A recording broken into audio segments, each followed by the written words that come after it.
Good morning, madlang people. Ayan, mag-iihaw tayo ng bangos. Ito ang ating ulam for today. Happy Sunday ko, people. Di pa nabibinyagan mula nang binili ko sa in-order ko sa Shopee. Ngayon pa lang siya, people, mabibinyagan. Tagal-tagal na. Di ko pa siya nabibinyagan. Kaya ngayon, ihaw pag may time. Nagkahangin pa siya. Electric pan para di ka na mahirapan magpaypay. Tutok na. Wow! Yummy na.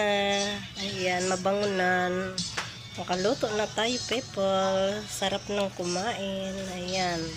Sira na naman ang diet natin ito. Pag ganito ang ating ulam.